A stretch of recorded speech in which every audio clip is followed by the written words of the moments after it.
Good evening to you and thanks for joining us on tonight's edition of the news here on DBS television. To open this newscast, our headlines. Laurent Gbagbo, Ivory Coast former president, arrives in the country today, almost 10 years after he left the country following deadly protests in the after elections in 2010 in the country. His coming back is welcomed, but has equally brought unrest in the city, Abidjan. And while Ivorians say welcome their ex-president, people in Zambia say goodbye to their ex-president. Their former president and founder of the country, Kenneth Kaunda, has passed away at the age of 97 after he suffered illness in the capital. These are the major stories for this newscast. Get them in full when we return shortly.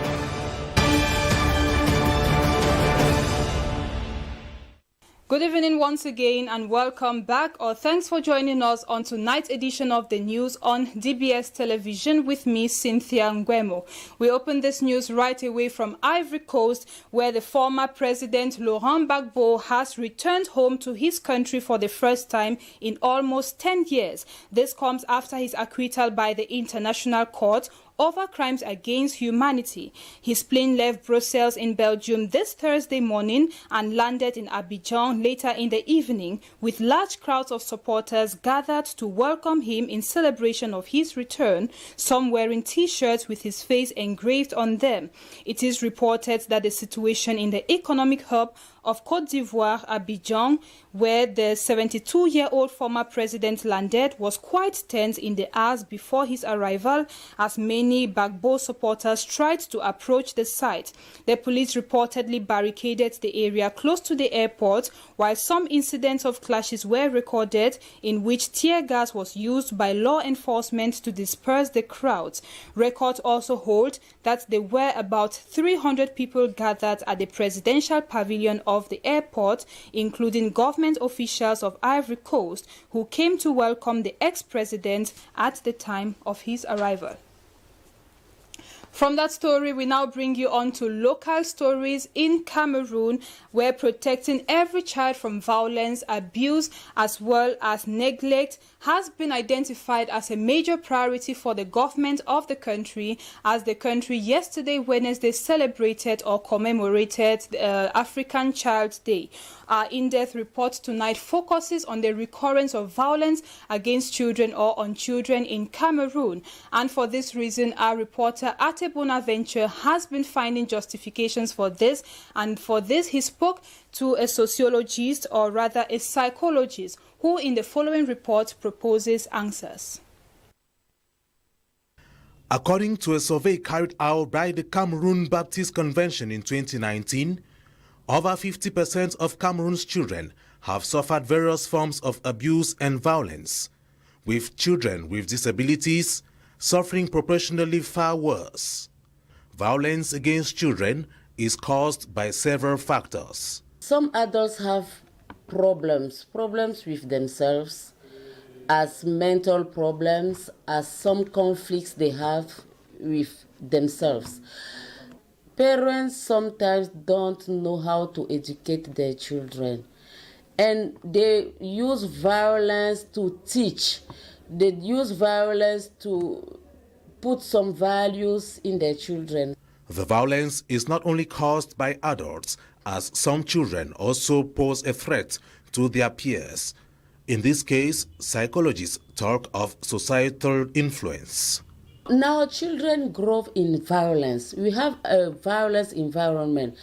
On the TV, what do they show? Violence. On social media, violence. On the street, violence. So they are in an environment of violence, and they will perpetrate that violence because it is what they see, it is what they live, it is what they have. The International Day of the African Child has been celebrated in Cameroon with a special advocacy for the reinforcement of institutional and legal dispositions aimed at protecting children from all forms of exploitation and violence. We have some values in our traditional society, and we need to go back to that traditional education to teach values to our children. And when a child grows in values, he will not do things like a delinquent as in any other child. So we have to come back to our traditional education. Continual failure to provide children with basic needs such as food, education, and health care are other forms of child abuse that are sometimes neglected and which could have a devastating repercussion. A coalition of NGOs as well as civil society actors and administrative authorities have discussed ways of getting rid of some causes of tension in society. And in the discussions during a meeting held on Wednesday here in Douala, one of the major issues that came on the table was that of hate speech, with particular attention placed on the media. Mange Venasius completes that story. Identifying sectors that are susceptible to creating social tension was the center of discussion in which non-governmental organization Un Monde à Venir brainstormed in Douala Wednesday, June 16, 2021, with leaders of associations, non-governmental organizations, union syndicates, local representatives, public administrators, and the forces of law and order, judiciary and penitential authorities, so as to arrive at a decision that takes into account local necessities. After two similar discussions earlier, two major areas were identified that are likely to create societal tensions. Tell ENEO directly that there is a risk that people may stand up for their rights because they are not using electricity as they pay. And good enough, we have response. But bad enough, those response did not satisfy us. This fourth dialogue was aimed at evaluating what has been done as per the two cases raised earlier. It was then an opportunity for participants to adopt a follow-up strategy. We want to end with this situation by going to meet ENEO. So the following plan of action is to meet them physically as they respond to our letter, to have a concrete plan of action.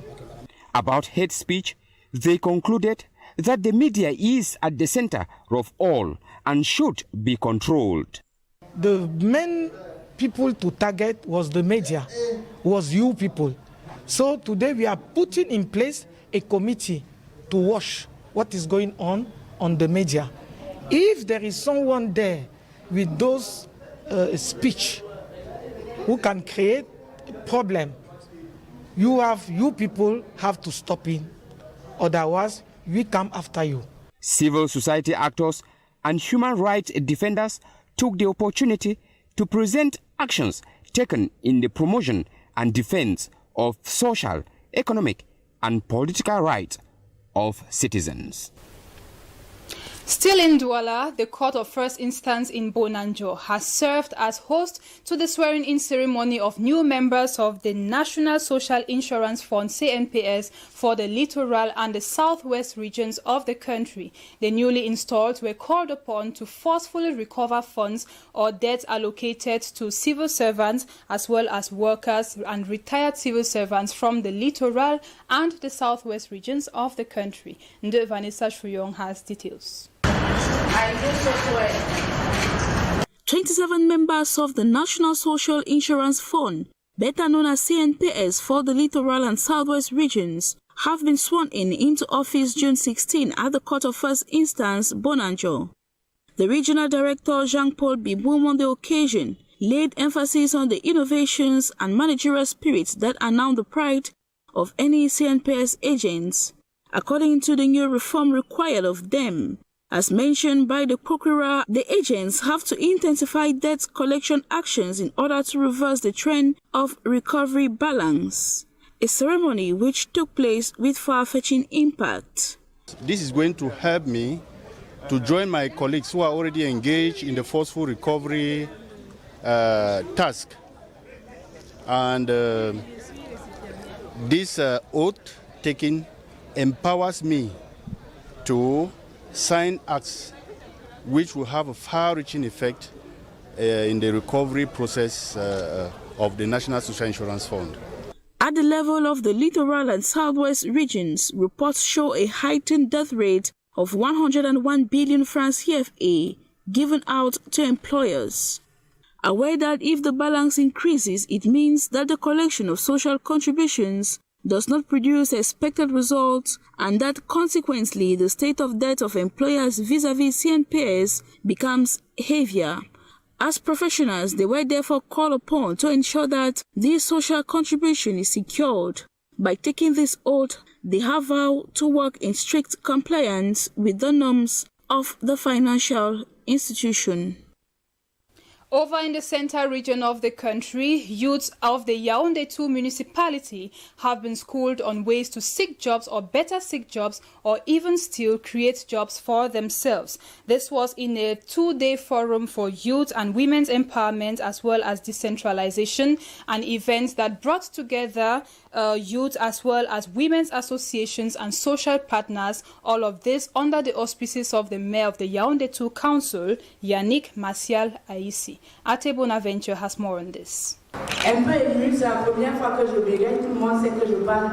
Entrepreneurship Forum for Youth and Women's Employment and Decentralization is an initiative of Génération Positive. It aims to train youth on effective ways of seeking and creating job opportunities.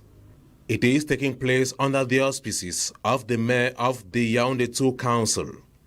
This forum is not to create a job for the youth, it's to give some information, some application to our youth, how to find a job easily.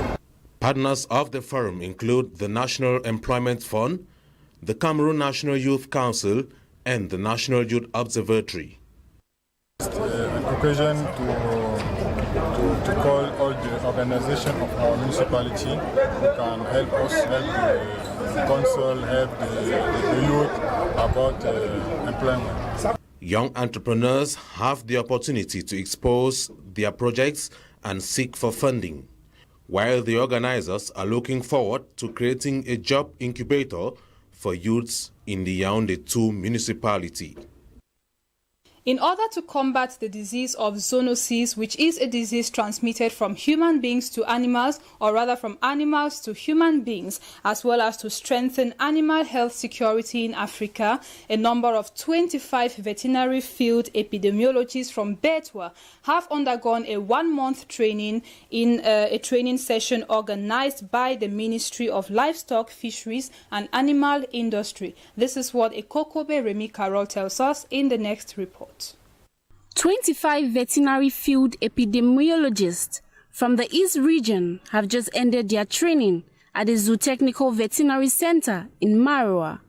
This training exercise was to school epidemiologists in the veterinary field who are responsible for the prevention of diseases outbreak in animal population. Following their formation, they can be able to detect and provide a rapid response to zoonosis and specific animal diseases, including emerging and re-emerging transboundary endemic diseases. The training, initiated by the Ministry of Livestock, Fisheries and Animal Industries, with the support of the Food and Agricultural Organization, was carried out following the evaluation of the surveillance network, RESCAM, with the surveillance evaluation tool of the FAO. It is very important that when you detect the first case, when people are trained to detect the first case, it's easy to control the propagation of the disease. That's the most important thing in this training. You also have actually antimicrobial resistance. You also reinforce their capacity how to carry out surveillance on antimicrobial resistance. It's a great challenge now in worldwide. That's why this training is also very important. After 1 month of theoretical and practical training in Maroa, the 25 epidemiologists from the East region will have to present their internship reports and show their competence in the field. To round up the training exercise, they will take part in a 5-day workshop in Betwa, where the participants report will be presented to the jury for examinations, and the retained trainees will receive an end-of-course certificate. The Cameroon Association of Arab Box, a new sporting discipline, has granted a press conference today in Douala in order to sensitize the Cameroonian population on the existence or practice of this sports discipline. This discipline will be represented, or practitioners of this discipline would represent the country in Cameroon in a competition planned in Russia. Mange Venasius says the competition goes beyond just entertainment. Here's his report. The sports landscape in Cameroon has experienced an increase as a new discipline appears in the horizon. The Sport Association of Arab Box, which is just new in Cameroon, is to represent the International Federation. Although new in Cameroon, the discipline has an international dimension as it is the national representation of the International Federation of Arab Box. That was the aim of a press conference Thursday, the 17th of June 2021 in Douala, Cameroon, to explain to newsmen and women this new sporting discipline in the country. A discipline that will be meeting for an international competition in Russia from the 26th of July to August the 10th, 2021. We are here to talk to the pressmen and women about an important event that will take place in the city of Moscow in the month of July up till the month of August. And the economic aspect of it will be very, very important at a moment when Cameroon is highly in need of investors to actually transform the country into an emerging nation by 2035. Over and above being a sporting discipline in which Cameroon will be represented by 3 athletes, promoters say the benefit will go beyond sports. So we are not only going to Russia for sport events, but we are equally going there to come back with investors who will then help us transform our country. It is a discipline that has been in existence from the mid-70s, and finally an international federation was created in 1990, existing in different continental federations like the European, the Asian, the African and others, with the headquarters in Paris, France. It is a new federation pending official approval in Cameroon, although it will be representing the country. The Cameroon Association of Arab Box is presently being headed by Tria Swebo Lebo, who is at the same time representative of the African Federation of Arab Box in Cameroon. Like you heard on our headline, the Zambian founding father as well as former president KENNETH KAUNDA has died today in a hospital in the capital Lusaka, where he was being treated for pneumonia. KAUNDA, who ruled Zambia from 1964 to 1991, became known for being one of Africa's most committed activists against HIV and AIDS. His son announced his death late this Thursday via the late president's Facebook page. KENNETH KAUNDA, who passes away at the age of 97, would be remembered for his role as an anti-colonial fighter who stood up to white minority-ruled South Africa, then Rhodesia, now called Zimbabwe. On to other African stories. At least 3 people have died following a small plane crash after takeoff in Eastern Democratic Republic of Congo, killing all the passengers or all the people on board. Also, political parties taking part in Ethiopia's largely delayed elections have just rounded up with their campaigns as Prime Minister Abiy Ahmed promises that the elections would hold in total peace and calm. Let's hear more of these stories with Rogea Tububa. A small plane crashed shortly after takeoff in Eastern Democratic Republic of Congo, killing all 3 people on board. The plane descended a few minutes after taking off from Kavumu Airport near Bukavu, capital of South Kivu province in the east of the country. According to a Bukavu Red Cross volunteer, they removed bodies that were in the rubble. 1 had lost his head and 1 had been cut into 2. He added that the bodies were taken to a Pakistani United Nations camp close to the scene. This type of small aircraft is the main means of transporting basic necessities and minerals in the landlocked east of the Democratic Republic of Congo. Investigators seek to find out the root cause of the cargo flight crash, which is yet to be known. The Russian pilot, the Congolese co-pilot, and a passenger lost their lives. Air accidents are common in eastern Congo. At least 27 people were killed in 2019 when a small plane crashed into a densely populated part of Goma in North Kivu. Over in Ethiopia, political parties taking part in a twice-delayed polls have wrapped up their election campaigns, with Prime Minister Abiy Ahmed predicting that the country will successfully hold a peaceful vote. The June 21st election will take place at a time of widespread ethnic unrest and economic challenges, as well as a months-long conflict in the northern Tigray region, where the United Nations warned that at least 350,000 people face scarcity of food. Opposition parties in other key regions have declared they will boycott the polls, the seat since the end of military rule in Ethiopia 30 years ago. Abiy's Prosperity Party is plotting the most candidates for national parliamentary races and is a firm favorite to win, with a broad reach unmatched by other political parties. Despite being billed at a nationwide poll, the vote will not be held in nearly 1/5 of the country's 547 constituencies, including all 38 seats in Tigray and 64 others across the country. Of some 110 million people, voters will elect 547 members of the federal parliament, and the leader of the winning party becomes prime minister. That wraps it up for tonight's edition of the news on DBS Television. Thank you for watching, and stay with us for other programs coming up. Until we meet tomorrow, good night.